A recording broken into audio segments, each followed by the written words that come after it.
Hello, नमस्कार दोस्तों, बहुत-बहुत स्वागत है आपका एसएससी लैब पर। मेरा नाम है हेमंत श्रीवास्तव और कल आपके लिए एक बहुत प्यारी-सी घड़ी है। कल के लिए आप सबको बहुत-बहुत शुभकामनाएँ। आप थोड़ा-सा परेशान होंगे, आप में से कुछ लोगों को थोड़ा-सा एंग्ज़ायटी सी फ़ील आ रही होगी, पेट में बटरफ्लाइज़ कूद रही होंगी और अलग-अलग तरह-तरह की फीलिंग्स आ रही होंगी। बहुत कभी-कभी लग रहा होगा यार नहीं हुआ तो क्या होगा? कभी लग रहा होगा हो गया तो क्या हो जाएगा? कभी-कभी कॉन्फिडेंस आ रहा होगा।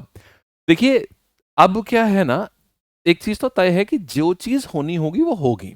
लेकिन उसको जैसी भी चीज़ है ना, हमारे हाथ में है कि हमारा जो भी कल चीज़ रहे ना वो बेस्ट हम कर पाएँ। और वो बेस्ट कब होगी पता है क्या? जब आप चीज़ों को ना एन्जॉय करेंगे। जब आप वहाँ उस हॉल में बैठ कर के जब आप एन्जॉय करेंगे ना उस प्रोसेस को, क्योंकि देखिए यार आपने बहुत मेहनत करी है। आपने दिन-रात बहुत मेहनत करी है और जब आदमी मेहनत करता है ना, तो उसका रिज़ल्ट मिलता है। आपको अब ना अपनी मेहनत पे भरोसा रखना है कि you have worked very, very hard और अब आपका समय है। युद्ध तो आपने लड़ लिया, युद्ध तो आप लड़ रहे थे पूरे टाइम। तो ये पूरा जो अपनी प्रिपरेशन टाइम था ना, वो आपकी युद्ध भूमि थी, तो युद्ध तो आप पूरा लड़ा है। अब बात आती है कि अब आपको आराम से बैठना है और कल तो खैर रिजल्ट डे है।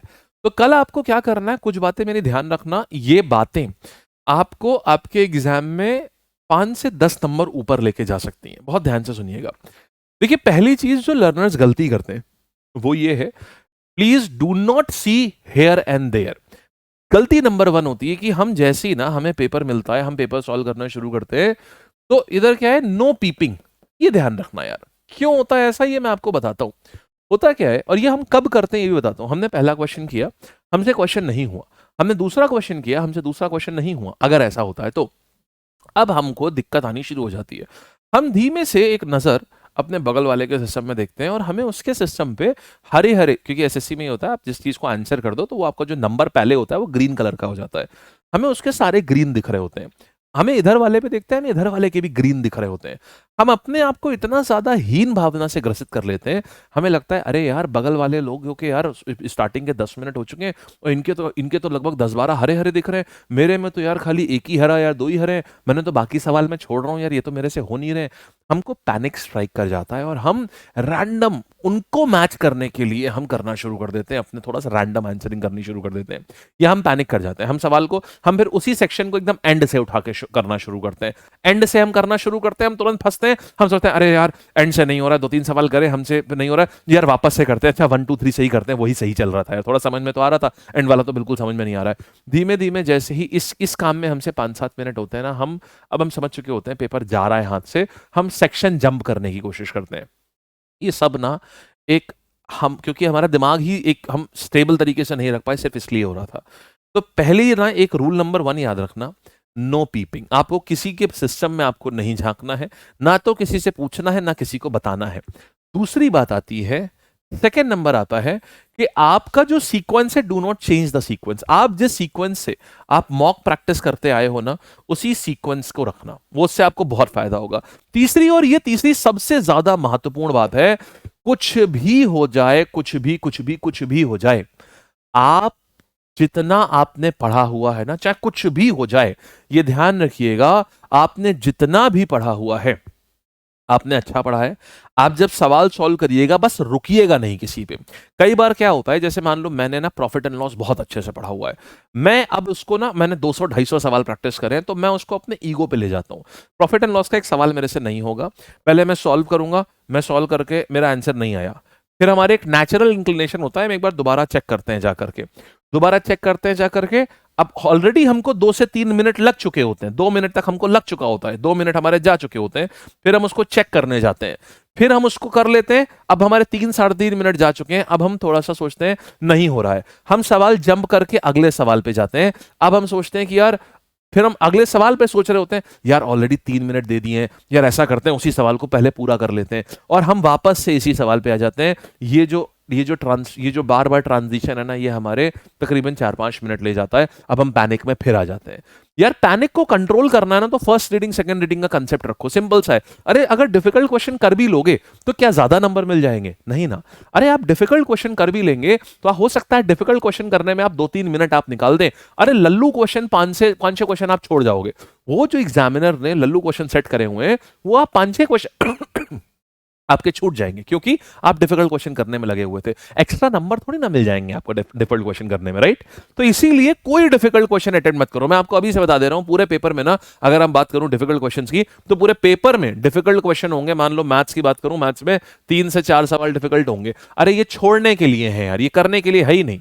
पेपर उसी का निकलेगा जिसको ना आइडेंटिफाई करना होता है। पेपर उसी का निकलता है जिसे आइडेंटिफाई करना आता है कि कौन सा क्वेश्चन करने लायक है और कौन सा क्वेश्चन छोड़ने लायक है। पेपर उनका निकलता है जिनको क्वेश्चन छोड़ना आता है। ये 3-4 क्वेश्चन मैथ्स में होंगे ना, ये छोड़ने के लिए बने हुए होंगे। ये 2 से 3 क्वेश्चन जो रीजनिंग में होंगे ना, ये छोड़ने के लिए बने होंगे। आप प्लीज इनको ना करें। इनको आइडेंटिफाई करने का तरीका क्या होता है, जैसे ही इनको देखो, क्वेश्चन देखते ही 10 सेकंड में समझ में आ जाता है, 5 सेकंड में, कि ये सवाल आपसे होगा कि नहीं होगा। अगर पूरा फ्लो चार्ट बन गया है दिमाग में कि ये कैसे होगा, तो सवाल को करो, अन्यथा मत करो।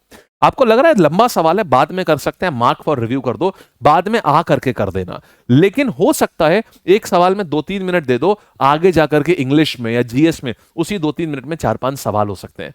तो प्लीज मेक श्योर आप जैसी किसी भी सवाल पे रुकिएगा, मेरी आवाज आपके कान में आ जानी चाहिए उसी समय। आगे बढ़ो, आगे बढ़ो, आगे बढ़ो, रुकना नहीं है, आगे बढ़ो, आगे बढ़ो, रुकना नहीं है, आगे बढ़ो, बढ़ते रहो, बढ़ते रहो, बढ़ते रहो। बस आपको किसी भी तरीके से किसी भी सेक्शन के कोई भी क्वेश्चन को छोड़ना नहीं है। मतलब आपकी आंखों से गुजरा होना चाहिए वो उसी टाइमलाइन के अंदर। तो किसी क्वेश्चन में अटकना नहीं है। तो इसका मतलब कि आपको कहीं पर भी फंसना नहीं है। किसी क्वेश्चन में फंस गए, तुरंत आगे बढ़ जाओ।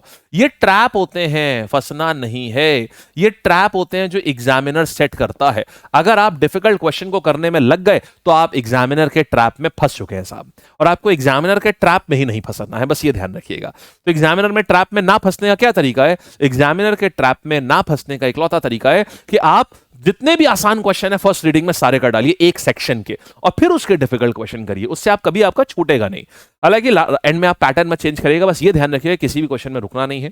आप लोगों ने सब बहुत अच्छे से किया है। प्लीज मेक श्योर आप अपना एडमिट कार्ड लेकर के जाइएगा। इसी के साथ में आप अपनी आईडी की ओरिजिनल आईडी लेकर के जाइएगा। आईडी में ना ऐसी आईडी ले जाइएगा जो एड्रेस प्रूफ हो आपका, या तो आधार कार्ड लेकर के जाइएगा या फिर इलेक्शन वाला लेकर के जाइएगा। फिर से एक और चीज ध्यान रखिएगा, सुबह कुछ ना कुछ खा के जरूर जाइएगा। अगर आप खा के नहीं जाएंगे तो बताता हूं, बहुत हैवी मत खाना। आलू के पराठे, पनीर के पराठे खा लिया, ये मत करना। क्योंकि अगर आप बहुत भारी खा लोगे ना, तो आपको क्या होगा ना, आपकी बॉडी एनर्जी को इस्तेमाल करेगी उस खाने को डाइजेस्ट करने के लिए, आपको नींद आ सकती है। इसीलिए कुछ लाइट सा खाना, हो सके तो थोड़े से नट्स, बादाम हो गए, अखरोट हो गए, थोड़े 5 बादाम 5 अखरोट, नट्स जो है पेट में पड़े रहते हैं ना, तो भूख नहीं लगती है। और या 2 केले आपने खा लिए एग्जाम के पहले, तो केले खा लेंगे। केले से भी क्या होता है, एनर्जी रहती है। वो एनर्जी, बॉडी बहुत ज्यादा एनर्जी नहीं यूज करती केले को डाइजेस्ट करने में, तो आप केला खा सकते हैं। लिक्विड्स बहुत ज्यादा मत लीजिएगा। ऐसा मत करिएगा कि बहुत ज्यादा आपने जूस पी लिया, नहीं तो सुसु आएगी। अब पता चला एग्जाम चल रहा है, आपको बीच में सुसु आ रही है। एग्जाम के पहले जो भी है ना, सब ये सब करा के बैठिएगा। एग्जाम के दौरान आपको उठने की जरूरत ना पड़े। पानी की बोतल वैसे तो रुकवा देते हैं वहां पर, तो आपको पानी की बोतल ले जाने का कोई फायदा है नहीं। और बहुत ज्यादा पानी वानी पी के मत बैठिएगा, पता चला फिर लघु शंका आ गई आपको। इसलिए बस इन चीजों का ध्यान रखिएगा। पेन आपको वहां मिलेगा। पेपर के लिए आपका सेंटर डिपेंड करता है, बहुत ज्यादा पेपर की बर्बादी मत करिएगा। जब पेपर यूज करिएगा ना, तो उसको ऐसे एक बार फोल्ड करके फिर ऐसे फोल्ड करके तब यूज करना शुरू करिएगा। क्योंकि किसी किसी सेंटर पे तो पेपर दोबारा दे देते हैं, किसी किसी सेंटर पे पेपर नहीं देते हैं। तो इसके लिए ना वहां पर हमारे पास इतना समय नहीं है कि हम उनसे भिड़ पाए। इसलिए पेपर वाली चीज का ध्यान रखिएगा कि पेपर को ना एक बार फोल्ड लगाया, फिर एक बार और फोल्ड लगाया, और फिर एक बार और फोल्ड लगाया, तो 3 बार फोल्ड लगाने के बाद फिर पेपर को यूज करना, तो बहुत सारी साइड हो जाएंगी आपको। अगर पूरे पूरे पेपर को ऐसा खुला यूज करोगे ना, तो आपको ज्यादा एरिया यूज करोगे और पेपर जल्दी भर जाएगा आपका। इन चीजों का ध्यान रखिएगा। ईश्वर आपको पूरा बहुत ज़्यादा फोकस दे, आपको बहुत ज़्यादा कॉन्फिडेंस दे, आपको भगवान आपके साथ रहेगा। आप पेपर दीजिएगा, हमारी शुभकामनाएं आपके साथ रहेंगी। हम सब ने मिलकर के बहुत मेहनत करी है और कल हमको इसका अच्छा रिजल्ट देखने को ज़रूर मिलेगा।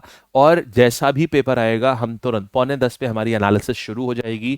क्या आया, क्या नहीं आया, ये सारी बातें हम आपको उसमें सब में बता देंगे। अभी से जाकर के उसको लाइक करके रख लीजिएगा। वो सुबह सुबह तुरंत शुरू कर देंगे। जितना एक्साइटमेंट आपको होता है ना पेपर का, आप सो जाएंगे। सही बताऊं, एग्जाम की कोई भी एग्जाम, चाहे वो CHSL हो, चाहे फेज हो, चाहे CGL हो, उसके एक रात पहले सोना हमारे लिए इम्पॉसिबल हो जाता है। क्योंकि हमारे दिमाग में चलता है कैसा परफॉर्म करेंगे। क्योंकि हम भी 1 साल से CGL वालों को पढ़ा रहे होते हैं। 1 साल की मेहनत होती है अपनी भी। लास्ट मोमेंट्स पे बहुत सारी मैराथन्स होती हैं, बहुत सारे रिविजन सेशंस होते हैं, बहुत सारा रातों रात काली करी गई होती हैं इन सब चीज़ों के लिए। तो बहुत एक्साइटमेंट हमको भी होता है, लेकिन वही चीज़ है कि भरोसा भी होता है कि यार बहुत अच्छा होगा। तो आई एम वेरी कॉन्फिडेंट कल आप लोग बहुत अच्छा करेंगे। खूब हम आपके साथ हैं, पूरा लैब आपके साथ है, खूब अच्छे से करिएगा। आपको जिस चीज़ की भी जैसी भी आवश्यकता पड़ेगी, आपके साथ में हम रहेंगे। ठीक है जी, thank you, all the best. नीचे एक फॉर्म है, उसको ज़रूर फिल कर दीजिएगा कि आपका एग्जाम कब है, उसको भी फिल कर दीजिएगा ज़रूर से। तो हम कोशिश करेंगे, अगर हम किसी से बात कर पाएंगे आप में से, तो हम फ़ोन करके आपसे बात भी कर लेंगे कि कोई प्रॉब्लम होगी तो हम आपसे बात भी कर लेंगे। ठीक है जी, थैंक यू सो मच। मस्त रहिए, ज़बरदस्त रहिए, खूब ऐसे ही कॉन्फिडेंटली जाइए और ध्यान रखिएगा आपसे बेहतर कोई नहीं है। आप बहुत अच्छा करके आएंगे और अपने मन से ये बात ज़रूर बोलिएगा, मैं बेस्ट हूँ। ये बात ना पेपर के पहले बैठे होना हॉल में ना बोलना, मैं बेस्ट हूँ, बेस्ट हूं, मैं बेस्ट हूं, मैं बेस्ट हूं। ये बात बोलना, जब बोलोगे ना दिमाग वही मैनिफेस्ट करता है। मतलब शरीर वैसा ही सोचना शुरू कर देता है, दिमाग वैसे ही सोचना शुरू कर देता है, शरीर वैसे ही एक्ट करना शुरू कर देता है, एंजाइम्स वैसे ही फायर होना शुरू हो जाते हैं। तो मैं बेस्ट हूं, मैं कर लूंगा, मैं बेस्ट हूं, मैं कर लूंगा। अपने आप को पॉजिटिव वर्ड सुनाइएगा। ठीक है जी, थैंक यू सो मच। बहुत बहुत बहुत बहुत बहुत शुभकामनाएं, दिल से शुभकामनाएं। भगवान करे आपका पेपर बहुत अच्छा हो, बहुत अच्छा करके आए आप और बहुत कॉन्फिडेंस से भरे रहें आप। ठीक है जी, धन्यवाद। पूरी लैब टीम की तरफ से, पूरे लैब परिवार की तरफ से आप सबको बहुत बहुत शुभकामनाएं आपके पेपर की। Thank you.